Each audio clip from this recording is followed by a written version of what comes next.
वक्त एक ही काम करना। जब आप ऐसे बैठो तो ढीले बदन से बैठो, ऐसे अकड़ के नहीं, पहले समझ लो ऐसे आराम से, और बदन को हिलाओ डुलाओ मत। जब बैठो तो बदन को स्थिर रखो ऐसे, और एक वक्त में एक ही काम। जब आप ध्यान करो तो फिर भजन मत करो, आवाज़ मत सुनो। ध्यान कर रहे हो आप तो दृष्टि को एकाग्र करो और एक ही जगह पर उसको रोको, और तिल मिल गया तिल पर रोको, आगे दिखाई दे रहा तो उस पर रोको। उसमें भी जो आगे दिखाई देता है, जब आँख खुलती है तो बहुत सी चीज़ें इधर दिखाई, इधर मालूम होती, इधर तो इधर मत देखो, इधर देखो। ऊपर से मालूम होगा कि बाजार का बाजार, तो ऊपर भी मत देखो, सामने देखो। वो सामने सब जगह तिल रहेगा। अब उधर जाओगे, उधर प्रकाश में तो दूसरा तिल है, वो प्रकाश का तिल अलग है। वहाँ का जैसे स्वर्ग का वैकुंठ का तिल अलग है, ये मृतलोक का अलग है। ऐसे ही हर मंडल का अलग अलग तिल है, तो उसी से पता चलता है कि दरवाजा ही है। अगर वहाँ जा करके उस दरवाजे को न देखें तो ऊपर नहीं जा सकते। तो बात में बताते हैं, देखो तो उस लोक का तिल है वो, उसका तिल ही कहा जाएगा उसका। यानी बहुत प्रकाश है, लेकिन उसमें भी वो तिल है मौजूद की। वहाँ पर उसको देखोगे तब उसे, उस आकाश को जो उसकी सीमा है, तभी उसको पार जाओगे और टूटेगा। और उसको नहीं मतलब ये देखोगे तो नहीं, तो लग जाते हो देखने में, तभी तो चाल रुक जाती है, कभी इधर कभी इधर। अब छोटा छोटा कोई प्रकाश आया दूर से, तो आपने देखने लगे तो बस छूट गया, और वो भी गायब हो गया, सामने का भी गायब हो गया, आँख आपकी हिल गई। तो एक वक्त में एक काम, देखने के वक्त में देखो, दृष्टि को एकाग्र रखो, मनोचित्त को रोक करके, और दृष्टि को जमाए रहो, बस यही काम करना। उस समय किसी रूप की याद नहीं करना, ना कोई नाम लेना, बस दृष्टि को ऐसे, बस दृष्टि जमाना। सुमरन के वक्त में तो आप सबका नाम लो, एक एक का नाम, एक एक रूप को याद करो। इसी तरह से ध्यान के वक्त में नहीं, क्योंकि ध्यान के वक्त में जब तक आँख नहीं खुलती है तब तक नहीं, और जब आँख खुल जाएगी तब तो फिर मतलब है क्या सामने, तब तो रूप दृष्टि से याद होता है, फिर सूरत की आँख से याद होता है, फिर इससे नहीं। अभी तो आप उसको याद करोगे बुद्धि से, जब तक आँख नहीं खुलती है तब तक, तो तब तक आप एक वक्त एक ही काम करो। ऐसे जब भजन पे बैठो कि आँख बंद किए, कान बंद किए, तो ऊंचा ध्यान दे करके, सामने मत देखना। नहीं, कभी कभी ऐसा होता है कि हम ऊपर भी देख सुन रहे और सामने भी देख रहे हैं, तो खिंचाव हो गया। तो एक संग दो न भवाल, यानी दो काम एक साथ नहीं होंगे कि तुम देखो भी और सुनो भी, एक ही काम करो सुनने का।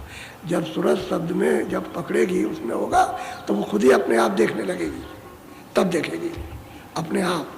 जब आँख खोलेगी तो अपने आप देखने लगेगी, जो जो चीज़ें आएंगी सामने देखेगी, शब्द में हो करके।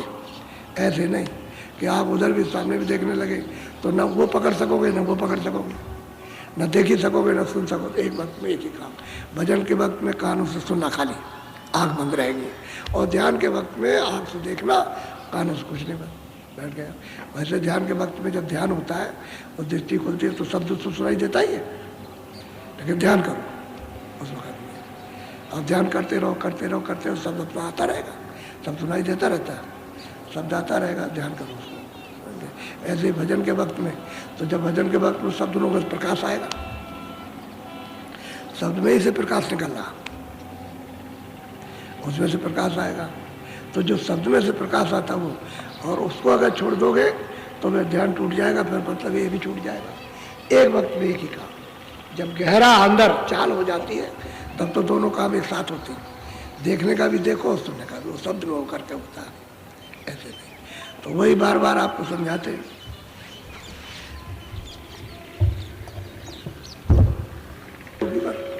ऐसे बैठ गए तो उसमें जो कुर्सी उर्सी पर बैठे रहते हैं तो जरा बैठने में दिक्कत होती है, तो पैर नीचे हो जाएंगे, और ऐसे नीचे होंगे, कोई तिपाही वगैरह या कोई पीड़ा हो तो इसमें स्नान करते हुए रख लो, और ऐसे बैठ गए। या कोई तकिया ऊंचा सा रख लो, थोड़ा ये ऊंचा हिस्सा हो जाए, और ऐसे रख दिया।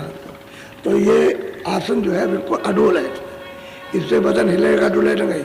इधर ये हो गया, इधर हो गया, आँख बंद की, कान बंद कर लिए, अंदर उंगली डाल के, कान के अंदर उंगली जाना चाहिए, बाहर से नहीं, ऐसे बाहर से नहीं बंद, कपड़े तो बंद नहीं करना, अंदर उंगली डालोगे बाहर की आवाज़ ना आए। इस आवाज़ को काटना है, रोकना। ये आवाज़ जब कटेगी और अंदर की जब आप कानों करोगे तो वो आवाज़ आने लगेगी, ये बाधा नहीं पहुँचाए। जैसे इस आवाज़ ने बाधा डाला तो उस आवाज़ के सुनने में विघ्न पड़ जाता है।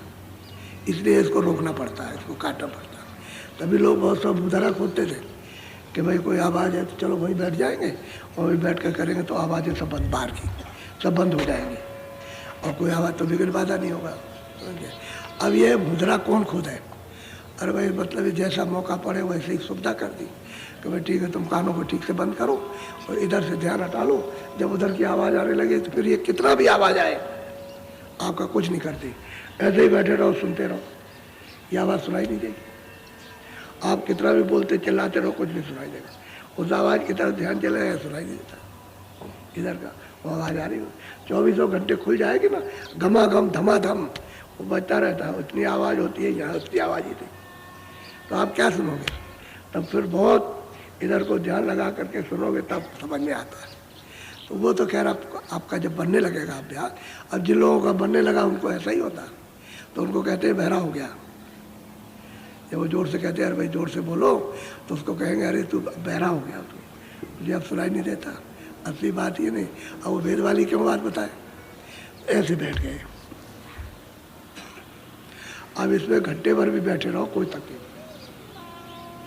और वैसे बैठोगे तो थोड़ा सा 2, 4, 5, 10 दिन जरा पैर थोड़ा सा सुन्न होगा तो एक पैर ऐसा कर लो, ऐसा करके तो थोड़ा सा ऐसे ठीक कर लिया, लेकिन भजन पे बैठे रहे, फिर बैठ गए तो मतलब ये थकान भी आपकी ये दूर हो जाएगी और फिर ध्यान इधर नहीं लगेगा, उधर ध्यान लग जाएगा। हर तरह की कोशिश कर लेना चाहिए बैठ के। ये भी अच्छा है, चारपाई पे बैठ गए उस पर अच्छा, कुर्सी पे बैठ गए तो एक तकिया रख लो, तो कुर्सी पे भी कर सकते हो, चारपाई भी कर सकते हो, क्योंकि आपको ध्यान इससे ऊपर करना है, नीचे का कुछ है ही नहीं है। तो जैसे ऊपर का बने वैसे करना। लेट के भी कर सकते हो। रात को अपना खाना खाया, लेट गए, अपने आँख और कान बंद किए, ऊपर सुनने लगे, सुनते सुनते सुनते सुनते और उसी में सो गए, कोई हर्जा नहीं, सुनते सो जाएगी। कभी ऐसा होता सुनाई देने लगा, सुनते सुनते सो गए और बस उसी खींच लिया उसने, भक्त से ऊपर खींचेगा, एकदम से खींच लेगा, आपको पता भी नहीं चलेगा। पक से ऐसा हो गया दूसरी दुनिया में आ गए और रोशनी रोशनी तब दिखाई देगी। जब इधर कहोगे क्या नहीं, क्या सवेरा हो गया, क्या सूरज निकल आया, जब बाहर देखोगे तो अर्धरात्रि है, आधी रात। तब आप चकाचौंध हो गए कि भाई मैं कहाँ चला गया था। ऐसा होता है, खिंचाव हो जाता है। जब करते रहोगे तो खिंचाव हो जाएगा। तो सोते में भी करो, जब तक जगते रहो तब तक करते रहो, और उसी में करते करते करते सो गए। क्योंकि ऐसे ध्यान लगाया तो ध्यान ही करते करते खो गए, भक्त से आँख खुल जाएगी, खिंचाव उसमें भी हो जाता है। लगे रहो। अब यही तो महात्माओं ने कहा जैसे बने तैसे करो, उन्होंने नहीं कहा ऐसे ही करो, जिस तरह से बने। ये सब सुविधा है आपके लिए। अब इतने भी कर लो तो कुएं में गिर जाओ, सीधा कुआं, उसी में जा गिर जाओ, क्योंकि आगे कोई कर्म नहीं बनेगा, उससे तो छुटकारा हो जाएगा। इसलिए महात्माओं ने कहा कुएं में गिरो। जब तुम कुछ नहीं कर सकते हो तो कहने का यह है कि करो। उसका मतलब यही है कि कुएं में गिरने की बात नहीं है, वो तो बात की बात है, लेकिन भजन कर लो। नहीं कुएं में जाओगे, 84 में जाओगे, कुएं ही है, नरकों में चले जाओगे फिर निकल नहीं सकते हो। तो बड़ा अच्छा होता है इसका। अच्छा, अब बैठ जाओ भजन पर। हम भी बैठते हैं, हम यहाँ से हम चले जाते हैं, हम भी वहाँ करते हैं जाकर।